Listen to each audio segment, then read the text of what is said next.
you've done a lot of studio work. So what are some of your favorite albums you've worked on? One of my favorite albums is Gino Vanelli Brother to Brother album. Okay. It's really cool to work on, and with Mark Craney on drums. Okay. He's this fabulous drummer that he died a few years ago. He was born diabetic, and I work with him with Tommy Bolin, with Jethro Tull, with Gino, and a bunch of people. Power is an amazing drummer from Sioux Falls, South Dakota, and where Buddy Miles is from. And what I loved about that, doing that record, working on records like that, is that they're really meticulous. They're not, when they write a song, they have ideas that they want to come across. And yeah, there's some charts and all that, but mostly it's June and his brother Joe communicating, and they're really good communicators. I wanted to go, let me show you, and Gino's a drummer, not playing, doesn't play very much at all anymore, but he did. So he could show you a couple things, but the drumming on that album, the Jimmy Haslip on bass, He's awesome. Carlos Rios on guitar, there's just some wonderful players on there, and it's just great songs. Yeah, like 3 or 4 hits off that record. And plus it was a great album to tour on.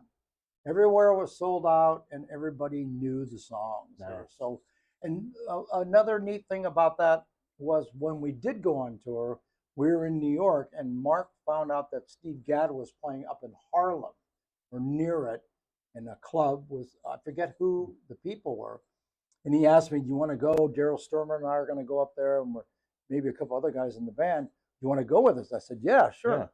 So we're watching Steve Gadd with this quartet or whatever, and they're playing some cool stuff. And all of a sudden, Steve Gadd goes like this, and hold on, stop. And I'm wondering what the hell he's doing. And everybody's like, I want to tell you something. We have some people here in the audience tonight. Mark Craney, a drummer back there, played on the new Gino Vanelli Brother album. It's amazing. You guys go out and buy that record. Wow. Mark, thank you for coming.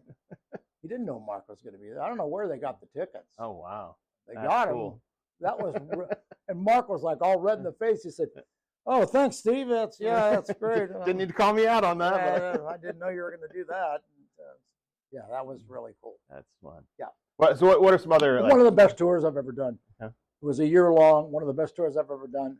One of the best albums I've ever worked on. Awesome. What are some other albums that maybe people would know that you were part of? Well, Supertramp, Crime of the Century. Let's see.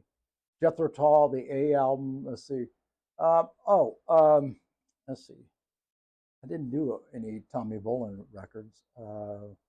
Let's see. Lenny White's one of his solo albums called Big City.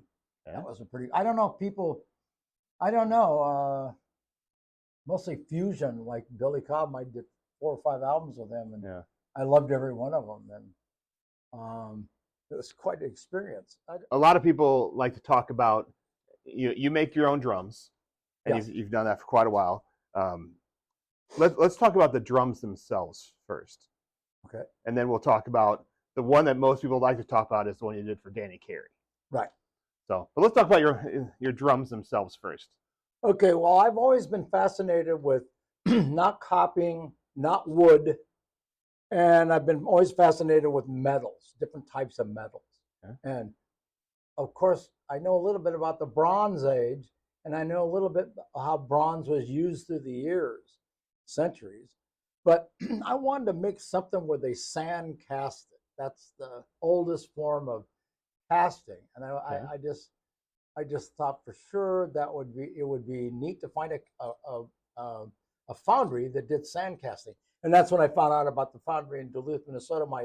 My uncles had all had things made there for their businesses, but I really was excuse me I was really glad that I could do recycled cymbals, the bronze. Now that being said, yes, it was a thrill to be able to do that, and we made amazing drums, sold every one of them, and made Danny Carey a kit and Carl Palmer.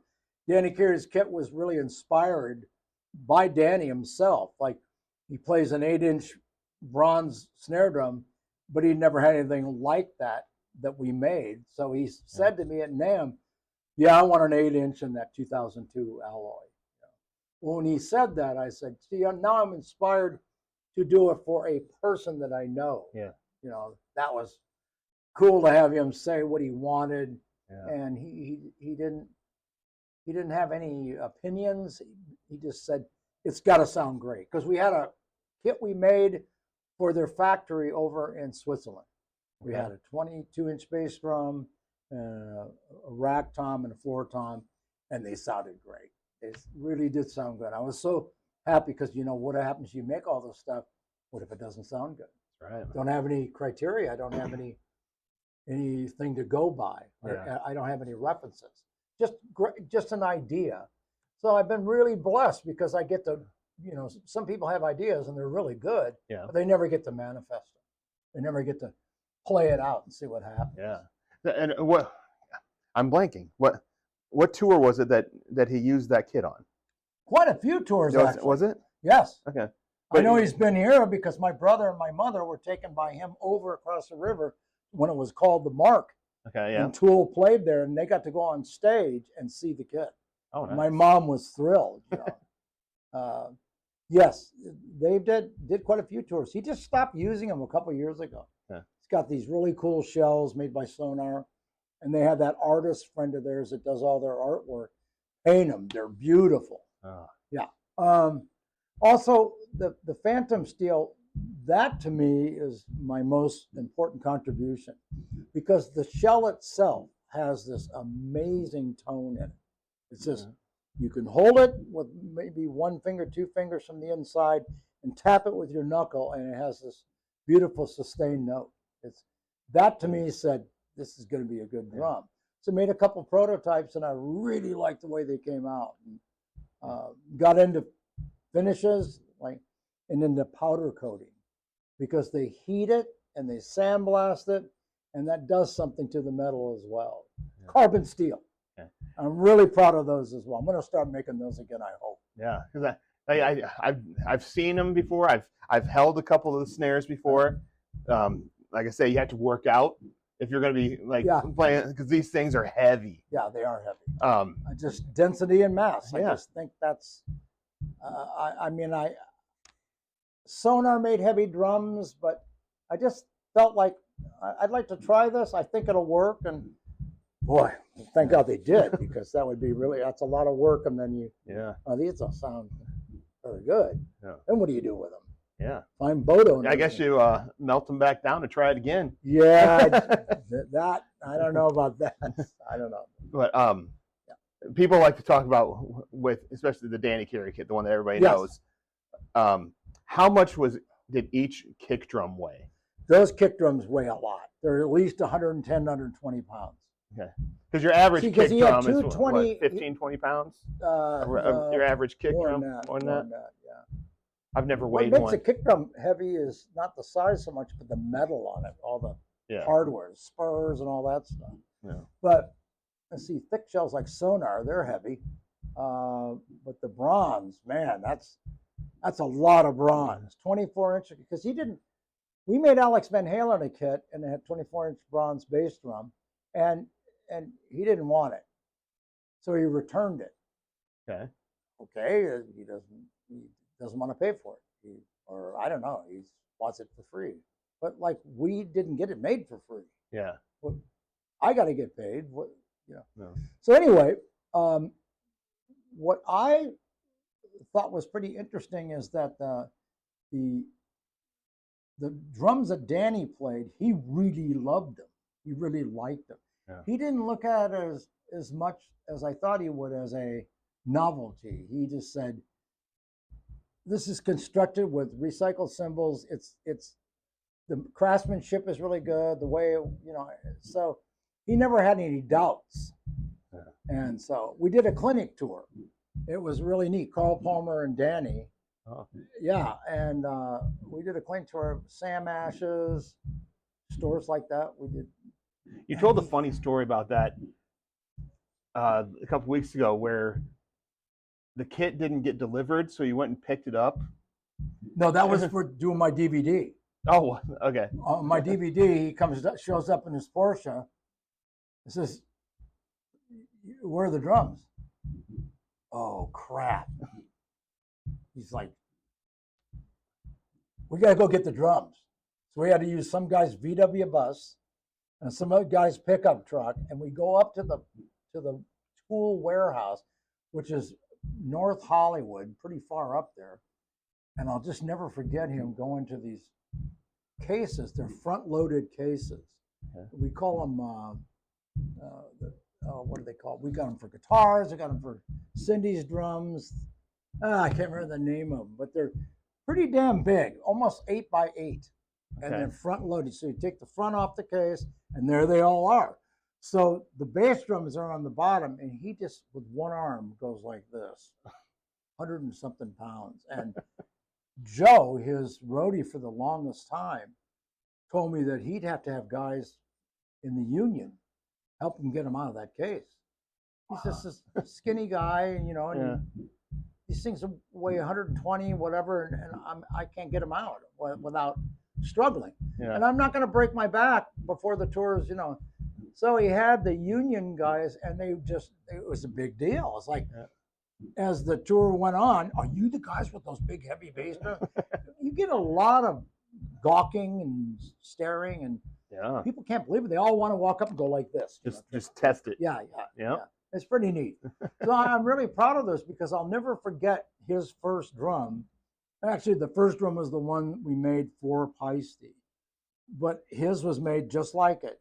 And I'll never forget my little daughter, Selena, and she's a little girl. She's out there standing in the middle of it with the hose and dishwashing soap. We're scrubbing the inside of it to get all the dirt off, all the grease and everything from the lathe work. Okay. Because they use machinist oil on there to cut down friction. And so I just remember her head was just a little bit above the height of the bass drum. Am I doing a good job, Daddy? Yes, you are.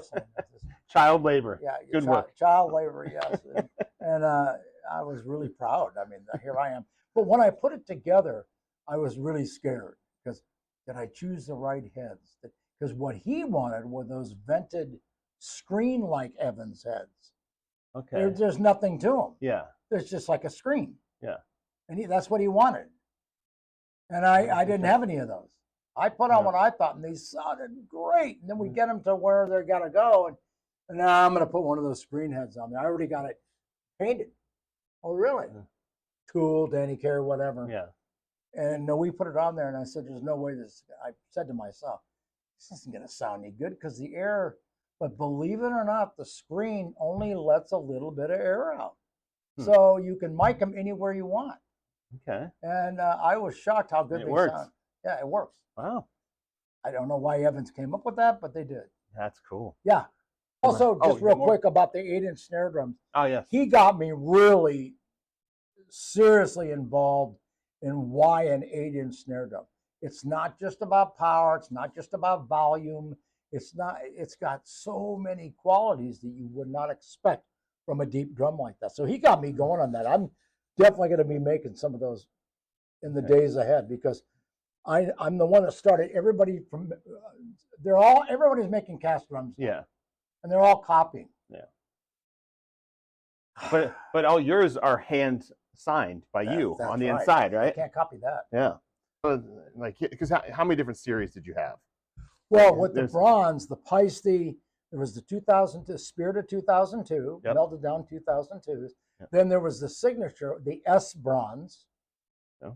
And then there was one other one. The drums kits were called Custom Cast, and they were done with Signature alloy as well. Okay. There's different alloys that some have more copper, some have more nickel, some have more aluminum, whatever. Yeah. So, yeah. But there are some out there if people want to try to find them. Yeah, there are some out there, but you don't see any 8s. There was never an overabundance of those made. Yeah. Just made them for the guys who wanted them that are Peisty endorsees. Okay. They still got to pay for them. Yeah. They get a discount because they're endorsing them. Yeah. Yeah. Now I want to make those again because John Wackerman, the last one I made was for John Wackerman with this red patina, and the hoops are natural bronze. And the thing, he used brushes with it. He used it in all kinds of sessions we did in Las Vegas. Yeah. My buddy Mark Ray. And man, this thing's, I just love that particular size. There's so much you can get out of it. And Gretsch made a lot of 8s. They made a lot of 8x14s. Stop sign badge, the square badge. We're finding them all the time. They're going between 500 and 900, 1,000. Yeah. So they sound pretty good. There's something about that size that's misleading, because everybody thinks, well, the deeper it is, it's going to sound deep. No, it has a lot to do with how you tune it, how many wire snares you have, what kind of heads. Cool. You've worked with what almost seems like everybody in the business at one time or another. But who's somebody that you never had the chance to work with that you wish you would have? Wow, that's a good question. Well, I wish I could have worked with Mitch Mitchell and Jimi Hendrix. That would have. Yeah. I wish I could have worked with somebody like Alan White with Yes. Okay. I love Yes. I wish I could have worked with Genesis. I almost thought I had a gig with them. Phil Collins, I would have liked to do that. Let's see. In the old days, I really wish I could have worked with Carmine. I got to know him when he was with the original Vanilla Fudge. It was an amazing band. Yeah. And I wish I could have worked with him. But I don't have just one. I think those 4 guys.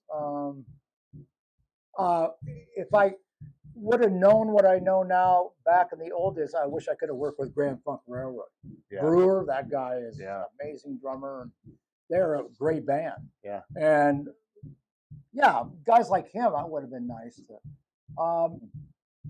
I don't really wish I would have worked with Steve Gadd. I think he's a great player, obviously. You don't have to, there's nothing you can say about him that hasn't already been said. But I don't know if I'd want to work with him. Yeah. Just don't have any desire. I love the bands he played in. Yeah. Steely Dan's one of my favorite bands.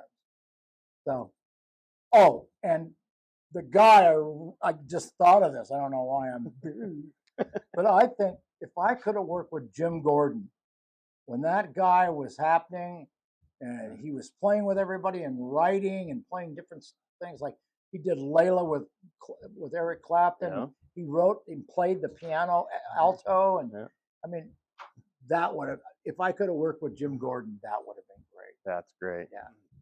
So these days, yes, you're retired from the road. You say? Yes, I'm so glad I am, because physically I wouldn't be able to do it. Yeah. Nobody would hire me anyway. So basically, what you do, you get hired for studio work. Yes, so blessed. What have you been up to recently? Where have you been?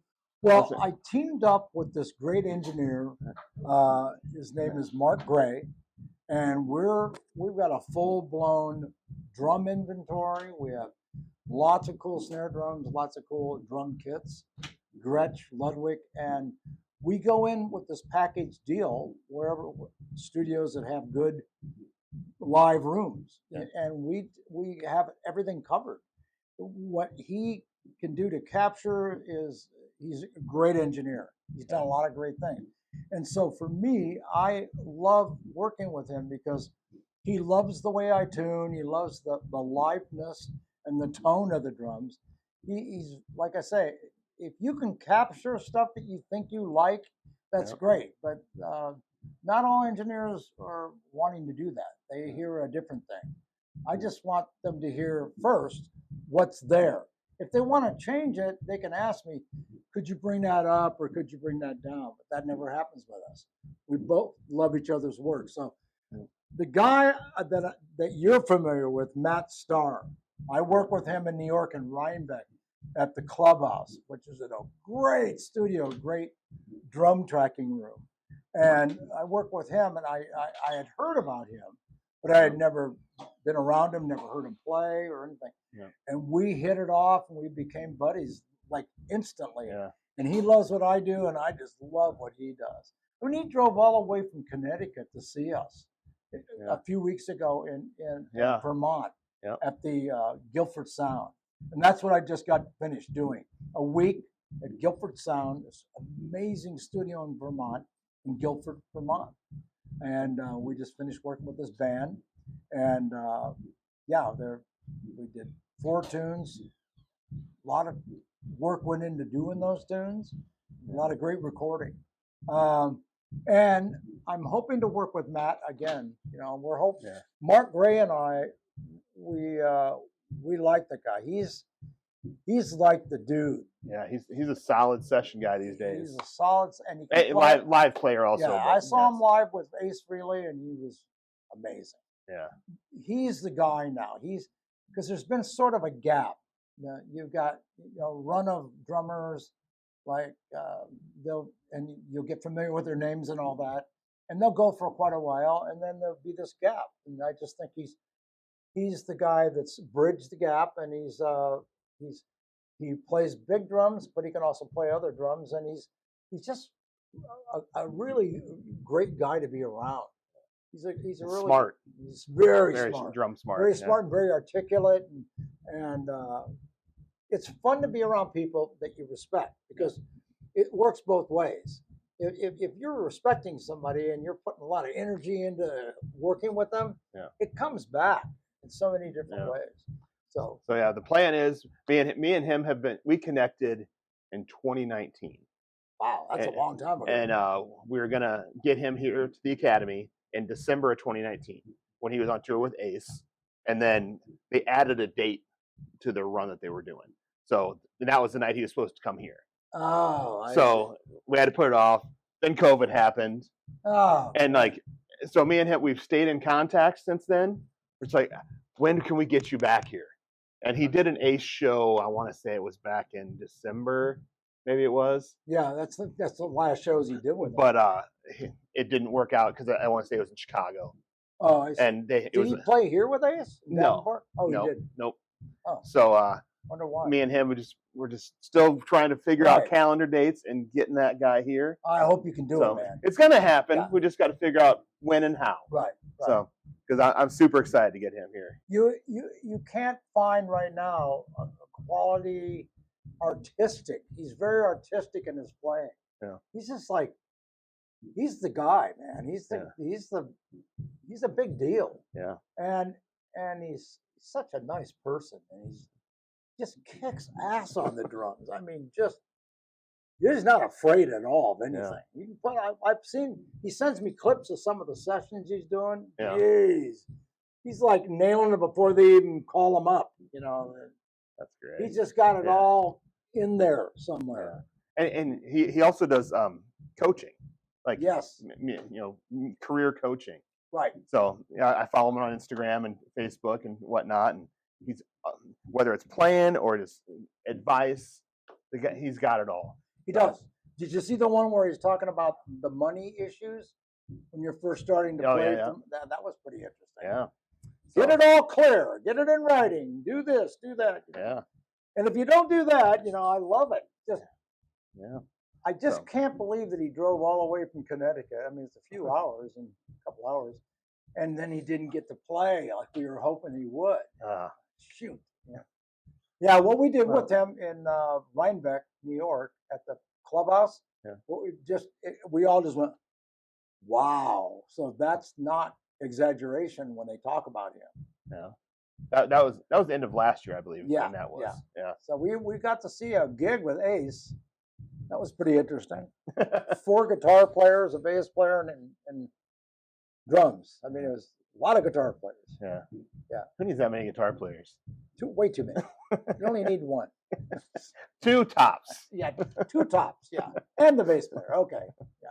All right. So with that, what you got on the horizon? Oh, okay. So I'm moving fly back to California the 30th after filling up the pod here at the house, and that gets picked up the 29th, and I fly out so I'm going to start living in a place I've never even been in. I leased it July 1st, and I'm really happy to be there because my daughter lives not too far away. My son goes back and forth from LA to Brooklyn, but now that I'm gonna be there, he's gonna be coming up to visit, and I love that. I love my kids. We have a great relationship, and they do cool things, and I want to get a dog. Yeah. And then Mark Gray and we're hoping with the press releases and all the photos and the videos of what we just did in Guilford, we're hoping that helps us sustain and manifest into getting some more gigs. Cool. Because we love working together, and we love being happy with our efforts. Yeah. And it's not like you work all day long. Oh, that's not happening. The guy's horrible, and this sounds like crap. Yeah. It always something great happens with it, positive, and that's nice. Yeah. The way the world is right now, we need a lot of positive stuff going on. And if it happens through music, it's even better. Yeah. That's the best way to do it. Yeah, it is. It really is. So. Okay, it's been great talking to you. Great talking to you too, Greg. I'm glad we got to do this Yes, before you headed back to California. I am too. And you better come out and visit. Oh, I will.